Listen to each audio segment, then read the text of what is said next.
একটা পুকুর আছে আপনাদের গ্রামে, চলে গেছেন পুকুরে মাছ ধরতে। সকাল থেকে অনেক মাছ ধরেছেন, একদম প্রায় শেষ পর্যায়ের মাছ, 20-22টা ড্রাম লোড হয়ে গেছে মাছে, ট্রাকের উপরে তুলে দিয়েছেন। কাজ শেষের মুহূর্তে, শেষ মুহূর্তে গিয়ে দেখছেন একটা পুকুর, যে পুকুরটা আছে পুকুরের ভেতর আর একটা গর্ত আছে দেওয়ালে, থাকে না ভাইজান? কেবল উঠে আসছেন, যে সমস্ত মাছ ধরে ফেলেছেন, কিন্তু ওই গর্তে যেন দেওয়ালে যে গর্ত আছে ওখানে কি একটা নড়ে উঠেছে।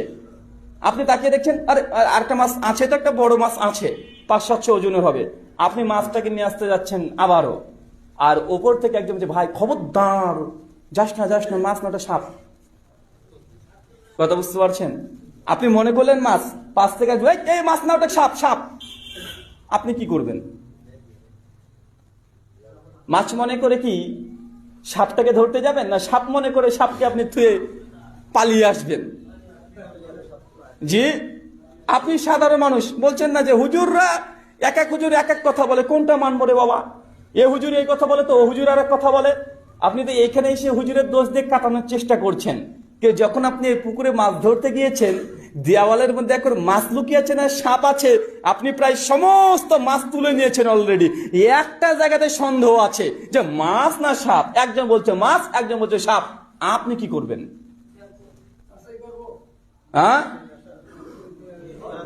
যাচাই করতে গিয়ে কি ওই গর্তের মধ্যে হাত ঢোকাবেন? হ্যাঁ, এখন যদি গর্তের মধ্যে যাচাই করতে গিয়ে হাত ঢোকান, তাহলে জেনে রাখবেন ট্রাকে যে 22 পেটি মাছ তুলে রেখেছেন সব শেষ। এখন একটা মাছের জন্য কি নিজের জীবনটাকে হারাবেন? না একটা মাছ ভাই থাক, আমার দরকার নেই, যা হওয়ার হয়ে গেছে, ওই একটা ওখানে থাক, মাছ আর সাপ যা আছে আছে, আমি আগে মাল দিয়ে পালাই। কোনটা করবেন সাধারণ মানুষ? আমরা কোনটা করি? আমরা তো ওটাই করি যে একটা নিয়ে আমার দরকার নেই রে বাবা, মাছ হোক আর সাপ হোক, এটা থেকে যাক, আমার মাল রেডি হয়ে গেছে, এটা নিয়ে আমি খুশি সন্তুষ্ট।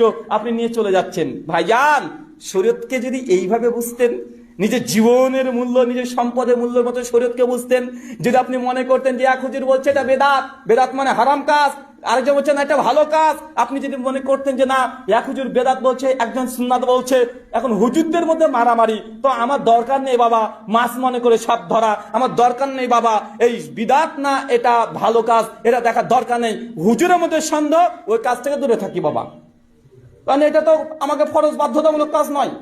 অন্তত এটা যদি বুঝতেন, কারণ এক হুজুরের ফতোয়া অনুযায়ী বেদাত, আর বেদাত অনুযায়ী জাহান্নামে যাবে। কেউ কোথায় যাবে? জাহান্নামে যাবে। আর এক হুজুর বলছে না এটা মুস্তাহাব আমল, ভালো কাজ করলে নেকি হবে, না করলে গোনা হবে না। কথা বুঝতে পারছেন? নফল কাজ করলে নেকি হয়, না করলে গোনা হয় না। তো বাবা তোমার ওই রিক্সে যাওয়ার কি দরকার? ওই রিক্সে যাওয়ার কি দরকার? যদি প্রথম হুজুরের কথাই ঠিক হয়ে যায় বিদাত এই আমলটা, তাই তো জাহান্নামে যাবেন।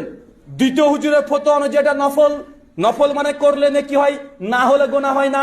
তো তার ফতোয়া মেনেও যদি আপনি আমলটা না করেন, অন্তত গোনা তো হচ্ছে না, সাপের কামড় তো খেতে হচ্ছে না। আপনি যদি এখন সাপের কামড় ওর কথা শুনে যদি হাতও দিতে যান, বা নিজের বুদ্ধির উপরে চাপ করে যদি হাতও দিতে যান, বুঝলাম ওটা মাছ, কিন্তু যদি সাপ হয়ে যায়। কথা বুঝতে পারছেন না ভাইজান?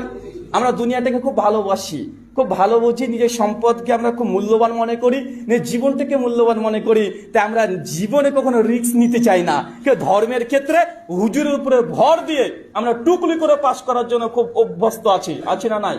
আমরা অভ্যস্ত, ওখানে না হুজুর বলে দিয়েছে, এখন আমার দরকার নেই, যে হুজুরের কথাটা আমার মনের মতো হবে সে হুজুরের কথাটাকে মেনে নিব।